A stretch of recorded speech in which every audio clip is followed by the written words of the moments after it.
아가서 2장 8절부터 14절까지 말씀을 한 절씩 교독하겠습니다. 내 사랑하는 자의 목소리로구나. 보라, 그가 산에서 달리고 작은 산을 빨리 넘어오는구나.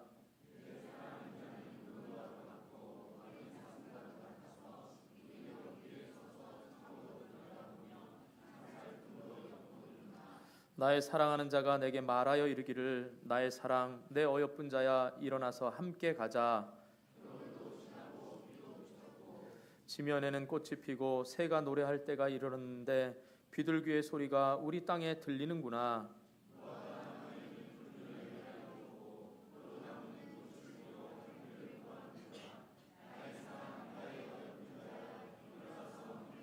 함께 바위 틈 낭떠러지 은밀한 곳에 있는 나의 비둘기야, 내가 내 얼굴을 보게 하라.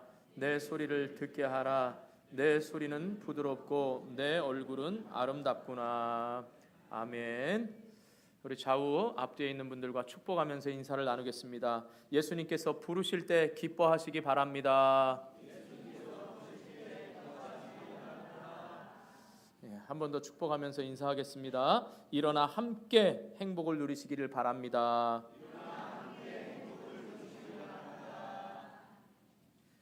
아가서는 아마 제가 부임한 이래 처음 말씀을 증거하는 것 같습니다. 자, 아가서는 솔로몬이라는 왕과 또 솔로몬이 사랑하는 여인 술람이라는 두 연인이 주인공이 되어서 펼쳐가는 오페라 형식의 사랑의 찬가입니다. 그래서 솔로몬과 술람미 이 남녀 연인의 관계에 정말 어떤 로맨스를 우리가 잘 엿볼 수 있습니다. 그러나 3000년 전에 쓰여졌던 바로 이 성경이 단순히 남녀의 연인과의 사랑을 이야기하는 것만이 아닙니다. 아가서는 인간의 사랑보다 더 순결하고 온전한 그 사랑을 우리에게 나타내주고 있습니다. 그 상징적으로 나타내주는 사랑이 뭐냐? 바로 하나님과 이스라엘 백성 간의 사랑, 예수님과 교회에 관한 그 관계에 있어서의 사랑을 말씀하고 있는 책이 바로 이 아가서인 것입니다. 그래서 오늘도 우리는 말씀을 통하여서 솔로몬과 술람미 여인의 그 사랑의 관계에 주님과 우리의 관계가 어떤 관계인지를 좀 살펴보면서 은혜를 나누려고 합니다. 자, 오늘 말씀은 솔로몬이 사랑하는 술람미 여인을 찾아와서 아름다운 동산으로 함께 가자라고 초청하는 말씀이 오늘 본문의 내용인 겁니다. 이 시간 주님께서 우리를 초청하시는 그 음성을 우리 모두가 다 들을 수 있는 은혜가 있기를 주님의 이름으로 축복합니다. 이미 여러분 주님의 초청을 통해서 이 자리에 오셨습니다. 그러나 이 자리에 오셔서 주님이 무엇을 말씀하시든지 그 말씀에 기쁨으로 반응할 수 있는 은혜가 있기를 주님의 이름으로 축복합니다. 자, 먼저 술람미 여인을 동산으로 초청하기 위해 찾아온 솔로몬의 모습을 좀 살펴보겠습니다. 어떻게 솔로몬이 술람미 여인을, 사랑하는 여인을 찾아왔냐라고 하면, 자, 첫 번째로 술람미를 부르며 산에서 달리고 작은 산을 빨리 넘어왔다라는 것입니다. 자, 8절 말씀 한번 보시기 바랍니다. 8절 같이 읽습니다. 시작.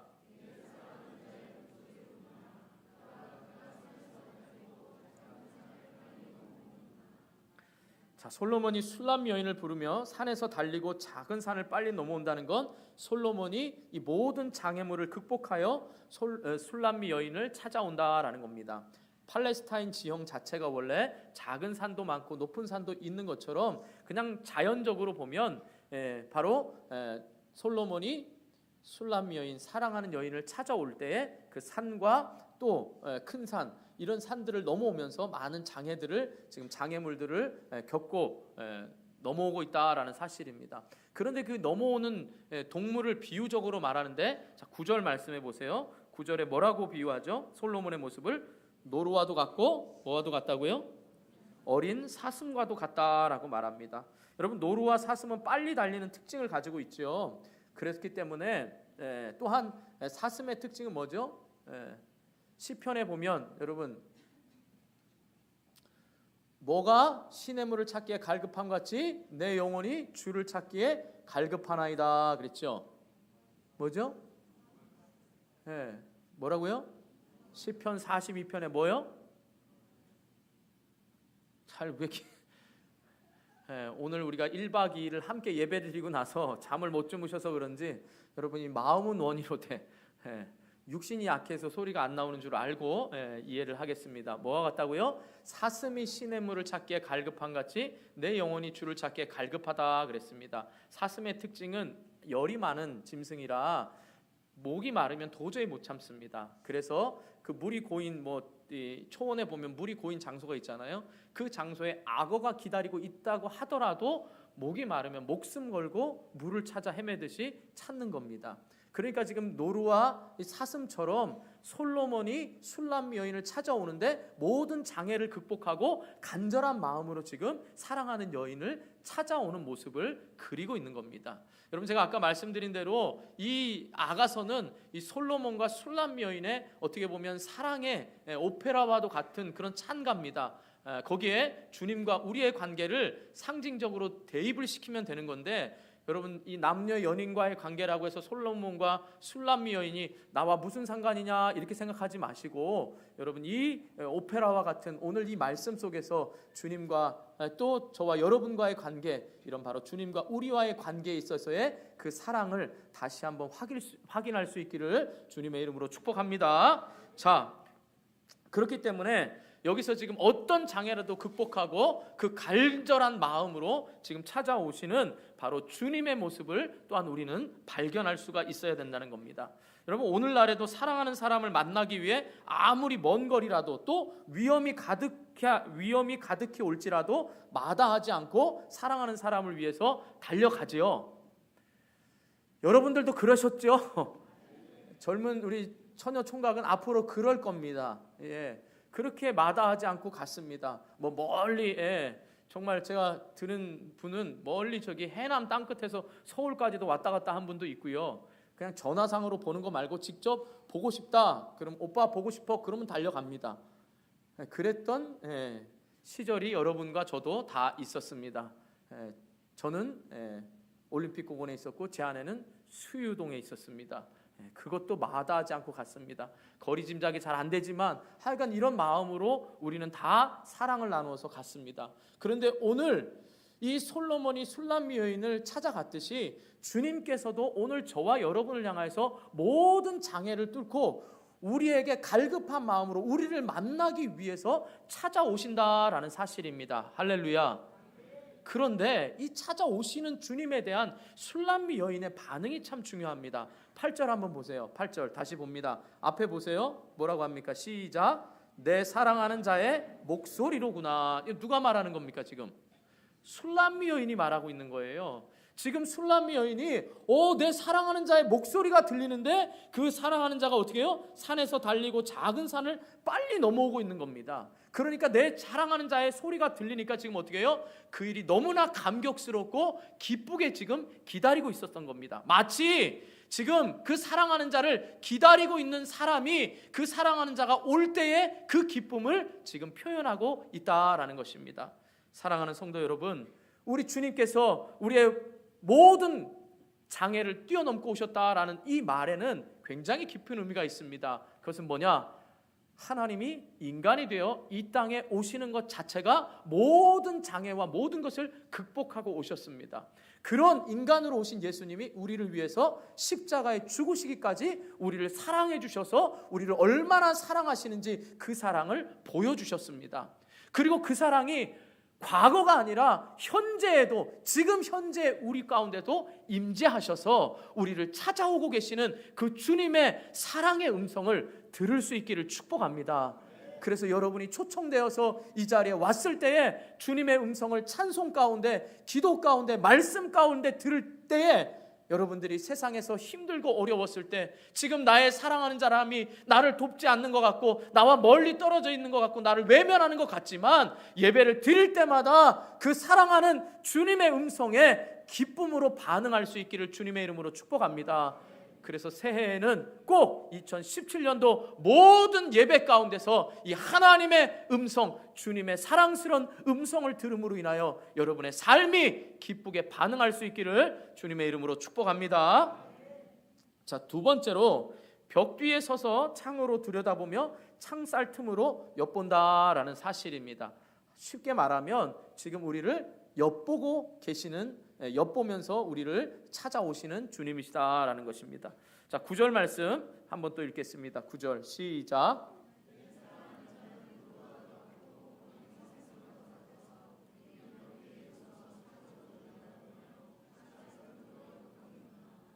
자, 여기서의 벽은, 또 벽과 창살은 솔로몬으로 하여금 술람미가 있는 방으로 들어가지 못하도록 막는 장애 요인이 됩니다. 아까는 산이었죠. 산, 작은 산과 또 높은 산이었죠. 그리고 그 목마름에 대한 간절함이 있었다면, 지금 여러분 방에 있을 때 벽은 뭐죠? 방과 방 사이를 구별하는 역할도 하지만 또한 뭐죠? 방으로 들어가는 것을 막는 역할도 합니다. 그렇죠? 문은 막는 역할이 아니지만 벽은 막는 겁니다. 창살은 뭐죠? 창은 햇빛이 들어오고 공기도 통하지만 창살은 무엇인가 누군가가 못 들어오게 하는 거죠. 그러니까 여기서 말하는 지금 뭐예요? 벽과 창살은 솔로몬이 술람미 여인을 찾아오는 데 있어서의 내부적인, 만나고 싶은데 만나지 못하는 내적 장애 요소를 말하는 겁니다. 그러니까 앞에서는 기쁘게 지금 그 모든 장애를 뛰어넘고 노루와 암사슴과 같이 지금 오고 있습니다. 근데 지금은 현실적으로 솔로몬이 예루살렘에 떠나 있고 술람미 여인은 지금 여기에 남겨져 있습니다. 제가 2000년에 성지순례를 우리 신대원 졸업할 때 졸업여행으로 갔다 오면서 듣기를 이 술람미 여인, 정말 아름다운 여인이 요르단 여자다라고 그렇게 많은 학자들은 추측을 합니다. 그러니까 실제로 떨어져 있는 거지요.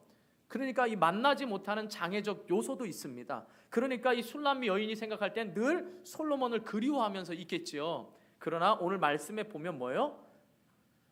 떨어져 있는 것이 아니라 내 사랑하는 자가 틈에서, 문틈으로 어떻게 해요? 늘 나를 지켜보고 있었다라는 사실입니다. 그러니까 저와 여러분의 삶에서 주님이 안 보이는 것 같고 마치 떨어져 있는 것 같지만, 내 눈에는 안 보이지만 주님은 언제나 문틈으로 또한 우리를 지켜보고 계신다라는 사실인 것입니다. 사랑하는 성도 여러분, 우리 주님께서는 벽 뒤에서 창살 틈으로 사랑하는 사람의 사정을 살피면서 늘 주목하여 보았던 것처럼 저와 여러분의 사정을 늘 주목하여 보신다는 사실을 믿으시기를 축복합니다. 그래서 내 사정은 여호와께 알려진 것이 하나도 없다라고, 내 형편을 누가 알아주랴라고 이렇게 원망과 불평하지 마시고 내 사정을 다 주님께서 알고 계신다라는 사실을 믿고 주님의 음성에 기쁘게 반응하며 또 그 주님의 음성에 이젠 들을 수 있을 뿐만 아니라 자신의 곁에서 자신을 바라보고 계시는 주님을 발견할 수 있기를 축복합니다. 장애가 있을 때 들으라 그랬어요. 주님의 음성을 들으시고 우리에게 달려오시고 장애를 뛰어넘고 우리에게 간절함으로 다가오시는 주님의 음성을 들을 뿐만 아니라 내 눈에 안 보이는 것 같지만 주님이 나를 지켜보시는 그 주님을 발견할 수도 있기를 주님의 이름으로 축복합니다. 이렇게 우리 주님이 2017년에도 저와 여러분과 함께 하실 것입니다. 자, 그렇다면 큰 두 번째로 솔로몬이 일어나 함께 가자라고 하는 동산, 우리를 초청하는, 그 술람미 여인을 초청하는 동산은 어떤 동산이냐라는 것입니다. 자, 첫 번째로는 겨울도 지나고 비도 그친 동산이다라는 겁니다. 11절 한번 보시기 바랍니다. 11절 같이 읽습니다. 시작. 비도 그쳤고.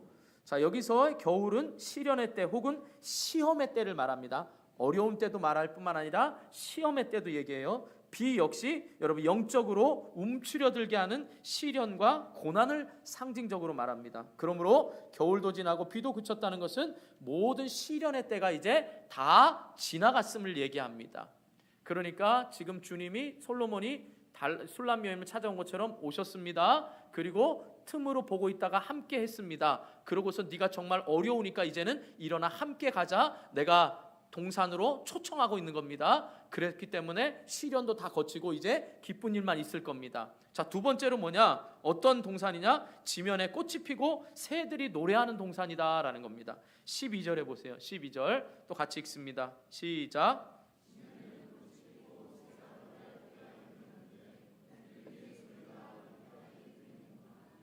예. 지면에 꽃이 피고 새들이 노래한다는 건 뭐죠? 만물이 소생하는 생명의 시기가 도래했다라는 겁니다. 그리고 지면에 꽃이 핀다는 것은 겨울에 춥고 암울했던 시기가 지나가고 꽃들이 피는 화사하고 신선한 새로운 계절이 왔음을 상징적으로 말씀하고 있는 것입니다. 여러분, 지금 우리는 겨울의 시작입니다. 그런데 봄이 왔다 생각하면 어떻게 해요? 마음 또한 여러분 따뜻해지고 뭔가 기분이 좋아지지 않습니까? 저만 그런 거죠. 여러분 마음도 그런데 지금 육신이 연약해서, 그렇죠? 오늘 잠을 잘 못 자서 그럴 거라 생각을 합니다. 자, 봄을 생각하면 봄을 기다리는 건 굉장히 기쁜 일입니다. 마찬가지로 지금 동산에는 겨울은 지나가고 봄이 찾아온 겁니다. 그런데 그 봄뿐만 아니라 또 세 번째로 어떤 때냐라고 말씀하는 것이 무화과 나무에 푸른 열매가 익었고 포도나무에는 꽃이 피어 향기를 토하는 동산이다라고 말합니다. 13절 한번 읽어보시겠습니다. 13절 시작.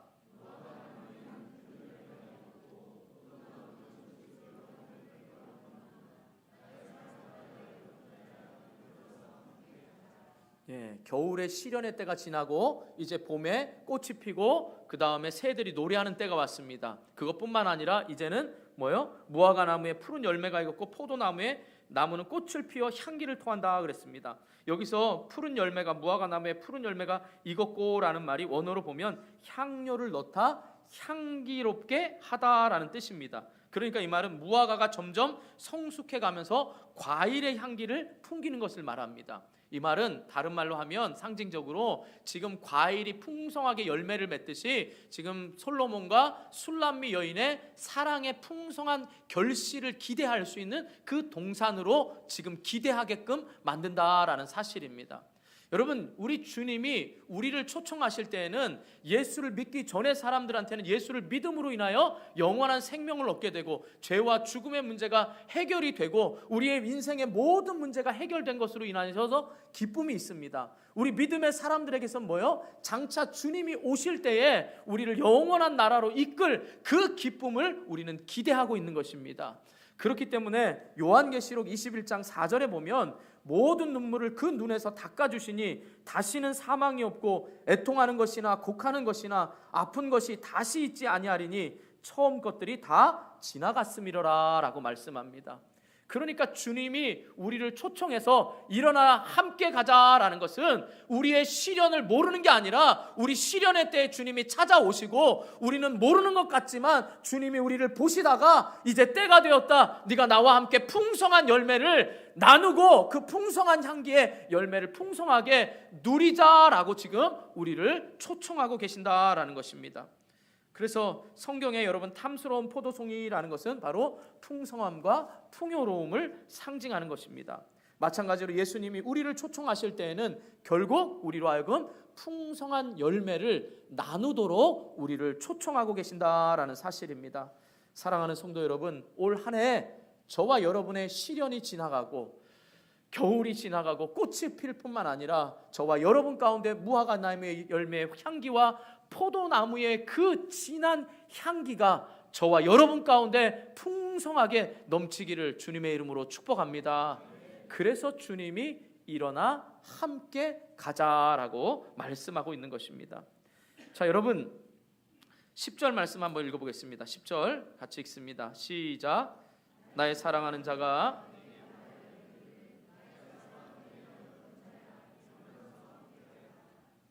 그 풍성한 삶으로 지금 초청하는 거죠. 그런데 여러분 가운데 풍성한 삶을 여러분이 맛보았습니다. 그러면 여러분들도 그 풍성한 삶을 다른 사람에게 나눠주려고 하겠지요. 이기적으로 혼자만 가지려고 하겠습니까? 육신이 연약한 관계로 그런 줄 알고. 자, 여러분들이 금을 발견했습니다. 혼자 가지겠습니까? 나눠 가지겠습니까? 혼자 갔죠. 나눠 가진다고 하는 분들 금으로 비유되는 돈 좀 나눠주세요. 이래도 안 나눠주잖아요. 그런데 여러분이 맛있는 맛집을 보면 어떻게 되죠? 나눌 수 있잖아요. 그렇죠? 내 거는 못 줘도 남의 것은 나눠 가질 수 있도록. 그게 우리의 이기적인 마음입니다. 그런데 주님은 그 풍성한 사람을 이기적이 아니라 함께 나누자라고 말합니다. 그리고 그 함께 나눔이 어디서부터 시작됐냐? 하나님께서 가나안 땅에 젖과 꿀이 흐르는 가나안 땅을 약속하시면서 구름 기둥과 불 기둥으로 함께 인도해 주셨다라는 사실입니다. 신약에 와서는 어떻게 인도하셨죠? 주님이 직접 이 땅에 오셔서 내가 너희를 하나님 나라로 초청하고 싶으니까 수고하고 무거운 짐진 자들아 다 내게로 오라, 내가 너희를 쉬게 하리라 라고 말씀합니다. 그러면서 우리를 초청하시고 우리와 함께 하시기를 주님이 원하신다라는 사실입니다. 오늘 또한 저와 여러분에게 그 풍성한 삶을 나눠주시기 위해서 일어나 함께 가자라고 말합니다. 그렇다면 이 사랑을 먼저 받은 저와 여러분이 이 풍성한 사랑을 다른 사람들에게도 나누어 줄 수 있기를 주님의 이름으로 축복합니다. 그래서 올 한 해 동안에는 우리 개인뿐만 아니라 우리 가정과 사업장, 우리 교회가 이런 주님께로부터 받은 풍성한 은혜의 열매들을 많이 나누는 복된 개인, 가정, 직장, 우리 교회, 또 나라와 민족이 될 수 있기를 주님의 이름으로 축복합니다. 또 한 가지 우리에게 적용하자면 저는 이런 마음이 있습니다. 우리의 사명은 분명히 예수님의 제자가 되어 세상을 변화시키자입니다. 이거는 변하지 않는 겁니다. 우리 교회가 있는 동안 우린 예수님의 제자가 되는 게 오로지 목표입니다. 인격을 변화시키고 사역적인 부분에 끊임없이 훈련하는 겁니다. 그래서 다른 사람을 변화시키자, 세상을 변화시키자 이런 거창한 계획이 아니라 내 자신이 예수님 안에서 변화되는 겁니다. 자, 그러면 우리 교회에서 일어나 함께 가자라고 할 때 이 일어나 함께 가자, 올 한 해에 예수님의 제자가 되는 데 있어서 저와 여러분이 우리 원당교회를 통하여서 그 풍성한 삶을 함께 나누자 이 말인 것입니다.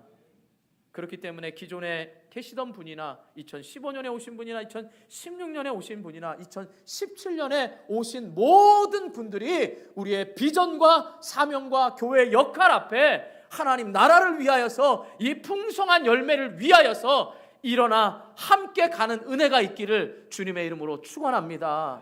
그러려면 여러분 먼저 이 사랑을 맛본 자들, 주님의 세미한 음성을 듣고 반응한 여러분들이 먼저 일어나서 함께 할 수 있기를 축복합니다. 여러분들이 먼저 은혜를 맛보아서 그 은혜를 맛보라고 권면하면서 나누어서 함께 가는 은혜가 있기를 주님의 이름으로 축원합니다. 자, 그러려면 우리가 일어나 함께 가자라고 말할 때 그 우리를 초대하는 동산이 참 풍성한 열매가 있는 동산입니다. 마치 여러분, 저는 이 말씀을 준비한 이것을 연상이 되더라고요. 제가 몇 년 전인 것 같아요. 정확히 기억은 안 나지만 겨울 왕국이라는 여러분 디즈니에서 나온 그 애니메이션 영화 보셨습니까? 쉽게 말하면 만화입니다. 만화. 겨울 왕국. 만화를 보는데 뭐 그렇게 그러냐 그런데 정서상 좋습니다. 겨울왕국 그러면 마치 정확히 주인공 기억 안 나지만 전 이건 분명합니다. 악한 사람의 저주에 의해서 그 동네가 모든 푸르름이 다 잿빛으로 변하고 모든 열매들이 다 하나도 거두지 못하는 한 침울하고 암울한 그 동네가 그 악한 세력이 물러나니까 어떻게 되죠? 착착착착 만화 영화에서 그러잖아요. 착착착 점점 동네가 여기서부터 시작해가지고 확 다시 피어나고 열매를 맺고 다시 그 죽었던 것들이 원상 회복이 되는 그 영화의 장면이 딱 떠오르는 게 저는 너무나 기뻤습니다. 여러분들은 별로 안 기쁘신 것 같은데 육신이, 저도 육신이 약한데 여러분들은 힘이 더 약한 줄 알고 이런 것도 같아요. 여러분 여기서 웃음의 반응을 이렇게 샥샥샥 가서 여기서부터 쭉 가면 얼마나 좋을까 싶기도 합니다. 여러분의 아멘이 한번 그것도 해보겠어요. 뭐 촛불 파도 타기도 있다는데 우리는 아멘 파도 타기라도 해서 여러분 새해에는 좀 밝고 기쁘게 예전에 모든 어두웠던 것들이 예배당에 오기만 하면 이렇게 참 풍성한 열매로 확 변하기를 주님의 이름으로 축복합니다. 소망합니다. 이 정도 아멘 크기만 해도 감사해요. 근데 여러분 한번 진짜 크게 한번 해보세요. 그게 얼마나 우리의 믿음의 고백이 되고 힘이 되는지 여러분 새해 정말 아멘만 좀 크게 해보세요. 제가 작년에 바울 전도에 아멘 크게 하라고 사명을 줬는데 바울은 잘 감당을 껄쩍지근하게 했습니다. 그래도 우리 주님은 다시 도끼가 뿌리에 있지만 또 남겨두고 거름 주고 또 해서 하실 거니까 기대하는 마음으로 우리 모두 한번 해보겠습니다. 올 한 해는 하나님이 주시는 이 풍성한 동산으로 우리의 과거의 모든 것들이 회복이 되고 풍성한 은혜가 있기를 주님의 이름으로 축복합니다. 할렐루야. 여러분 억지로 아멘한다라고 이렇게 생각하지 마시고 믿음은 여러분 고백함으로 인하여서 우리의 신앙의 고백이 되고 우리 입술의 권세가 되어서 열매가 될 줄 믿습니다. 그러니까 여러분 그 장면의 멋있음을 생각할 때에 어떤 모습이냐, 술람미 여인이 어떤 모습으로 지금 있을 때 주님이 초청하고 있는가라는 것을 잘 볼 줄 알아야 됩니다. 그게 바로 14절 말씀입니다. 14절 함께 읽겠습니다. 시작.